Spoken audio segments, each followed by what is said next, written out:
Welcome to the channel again, Converge Collectors. Today we have Converge numbers 70 and 71. Both of them are the same wave that came out in 2013. Let's start with the number 70, the Gundam ground type. And so this was featured in the 08th MS team. I've actually seen that one. It was pretty good. It wasn't a very long series. Here's some info. Basically, they shed a lot of weight because they pretty much ignored the space part of mobile suits, so it was pretty good.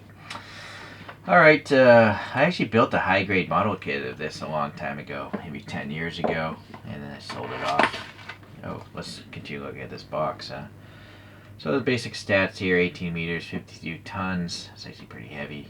And then here are the other robots. I think I repeat that one and maybe that one. We're talking about that today, and I think I might have that one. It's already.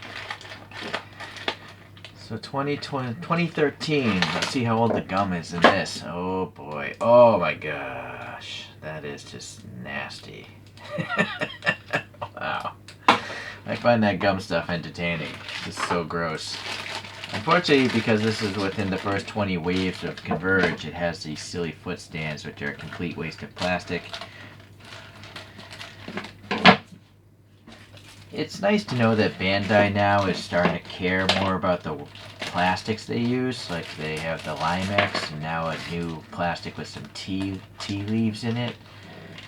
But man, back in 2013, they just didn't care about all this stuff ending up in our bodies. Every human being every animal on this planet has plastic in it, including your children. So it's just sad, you know. I am gonna guess it's not good long term to have, you know, plastic in us. It's not a natural food product. So I complain about that stuff, all the packaging and all this extra junk that you have to buy. Greed. Anyways, nice full foot details molded in here. And then it's a pretty matte finish. It's not stark white, it's kind of a light off-white. It's got a grayness to it, actually, a light gray. We got some pegs here. I think these are like traction, you know, when it crouches down on its knees to do like sniping or something. And then back here we have a gray backpack. I'm not even sure if it's metallic or not, can't say. A lot of dimples here. It looks like Chobham armor or something on a tank, you know. We got some thrusters, pretty shallow though. The blue of the torso is pretty nice. It's not super glossy. And it's asymmetric. You got a vent here, maybe some range finders like a tank would have. And that's, I think, the cockpit opening door there. The neck is not painted a different color, but I guess it doesn't matter because the head's going to cover it up anyways. Speaking of the head, let's see, we have nice transparent green eyes and yeah, metallic paint behind there. We got the red of the chin and these vents. There's the metallic green up here as well. The head's nicely molded, a lot of details again, crevices and dots and vents and all that stuff. And then would it be a Gundam without a V-shaped antenna array? So that slides in here, and it's got red in the middle. One thing I like about these first 20 waves is they very often put in the chassis number in here. So it says RX-79, looks pretty good. Alright, pop that on here, and let's see if we can get some side-to-side movement. Well, it does collide a little bit, but you can get a few degrees, so it's not just totally straightforward. You want to get some sort of action pose. This gun here, you can see I don't know if this comes off. No, the hand, well, this thing is wiggling. What's going on here? Oh, I see, it's three-piece like this. So I guess you can remove the gun, but for now I'm going to leave it on. I mean, leave the hand on so we can put it on the character. It's like a Barrett rifle. I like it in particular. It's very often they don't actually have a hole in these things. It's just blanked off usually. It doesn't look realistic. That actually looks pretty realistic. The trigger hole though is not, it's filled in, but pretty good looking gun. We're going to need an arm to put it in, and so it's just plain. It's got a little gunmetal in the elbow, but otherwise it's just the same gray as the other thing. So this round peg will allow some rotation. And then pop that on the shoulder. Okay, so that looks good. See, the thing stands already. It doesn't need that foot stand. A total waste of plastic. This side here, this is a well painted hand, but that hand is part of the arm. It's all one piece. Okay, and then there's a peg hole here for the shield. The shield is nicely done. You got an 08 here for the squad number, and then the blue is painted nice. There's air passing here, which is nice, and then nice molded details back there. I do wish, they wouldn't use these weird shapes, though. It would be nice if that was just round, so you could rotate the shield in whatever direction you see fit. But I guess they want it to be in line with the arm. I guess you could just round it out yourself, but you shouldn't have to work to on your toys like that. Seems like that's it. This looks like the first photograph, like when it's parachuting in. But I'm used to this thing just having a giant white box back here, based on that model kit I built to store stuff. But I guess that's it. It's not bad. I guess the last thing we should probably check out is maybe removing the handle or seeing if we could rotate it. See, that's silly as well. If this was round, then you could rotate the gun. But right, it's got like an L shape to it. So they're not intending for you to pose it without the rifle. I mean, you could pose this, but it's like, why would you be just carrying that? I guess you could also, can you flip this around? I was thinking of putting it in backwards, isn't it? I guess that is the way it was, but this would be backwards, but because it's an L shape, well, you can twist it 90 degrees this way, but I'm not sure if it has enough peg to keep the gun. No, it does. What do you know? Although this doesn't look normal at all. Holding the gun with the handle up like that. That's just, or if we twist it the other way, then the hand's backwards. So I guess you should just leave it the way it is. It's the most natural way it looks. But I kind of wish this, again, was just round so you could rotate the gun in the hand. What's going on here, I think?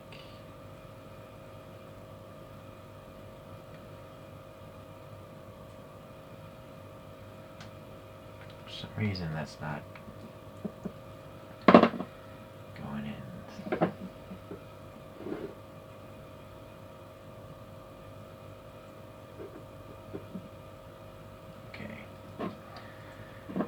Might as well glue that together.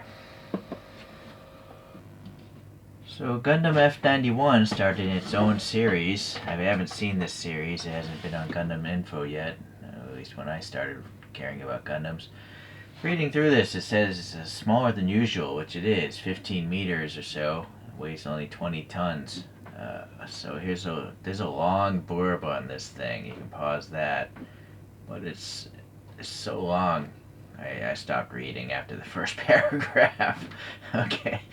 When I watch the cartoon series, maybe I'll go back and watch it, but for now, I don't care. So number 71 in the overall lineup here. It's already been opened because I think someone doesn't want me eating that gum. What's there? I don't know, something about that. And something about this. It looks like something about caring about the planet, and yet they make you buy a bunch of plastic you don't need.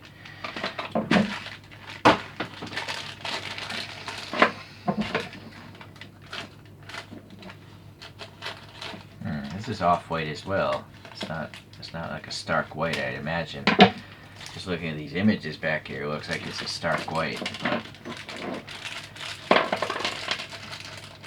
well, possibly maybe the paint has yellowed, but it's been in the box.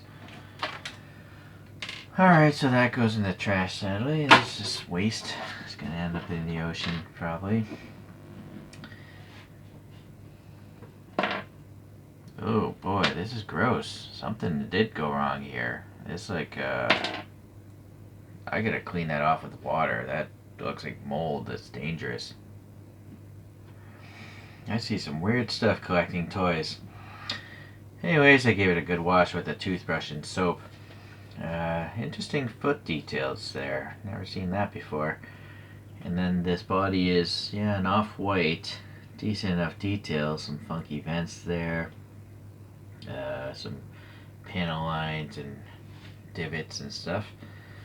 This black section here, maybe those are thrusters. Quite interesting design. I'm not sure what that is, but something's going to attach to it. Then we have a blue torso and a gunmetal colored neck. A little red here, and this gray or gunmetal down here as well. Alright, interesting. And it's actually F91 is molded into the back there, so that's kind of nice.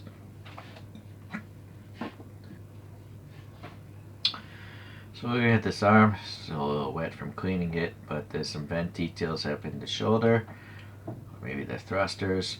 This hand is actually a separate piece. It contains the grip for the weapon. And then there's an F.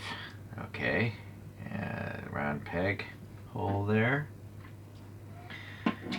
The weapon itself is like a gray color. It's actually a little bit brown. There's no metallic in it either. It's nicely molded, you know, small little details and stuff.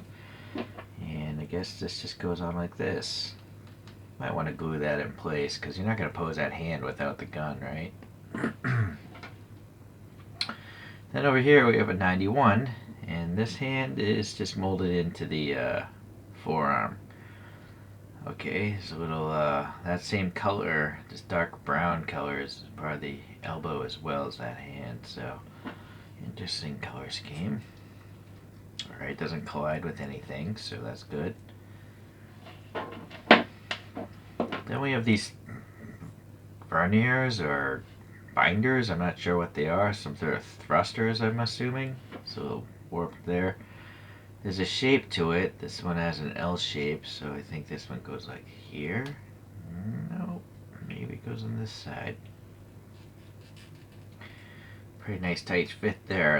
I don't think that's gonna fall off anytime soon.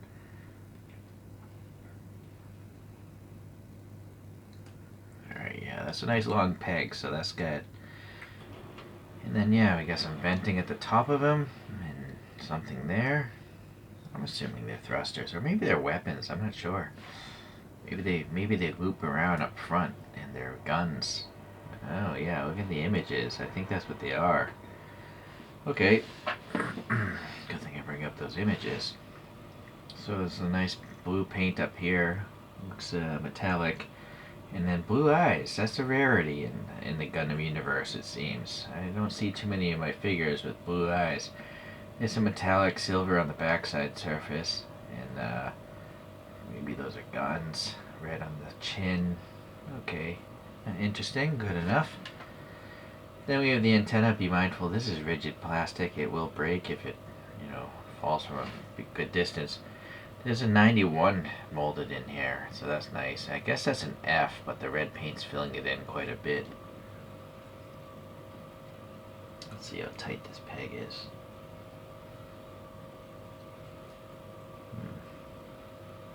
I think it's gonna be pretty tight. Mediocre. Not too tight, not too loose. Okay. So nice round peg for the neck, so meaning you can pose the head left and right. Not much colliding there. So all in all, pretty good. So let's look at a few other converges here. Here's the RX-78 detail up version, converge number 98. I'm gonna guess that might be the predecessor to the RX-79. Please leave a comment if you know. You'll notice it's actually quite a bit shorter. But this is a casting 98 versus 70, so. And then some other stars of their own show. Here's 00 Gundam, number 51 in the Converge lineup. I like that design. That's very cool. I think that's the successor to the Exia. Here's a Zeta, number 156. Oh, that wing moves. And the last is Unicorn, number 163. I like the Unicorn and all, but it's just so everywhere that I don't really care about it anymore. There's so many Unicorn models and toys and everything. I haven't even seen the cartoon that features, Mobile Suit Unicorn. Okay, so I guess that's enough with other Converges. They're all roughly around the same size. And they're all pre-painted, they all have great details. Even these older ones here, they're over 10 years old. So good stuff. And I guess I'll see you in the next Converge video. I still have plenty more to come. Thanks for watching today.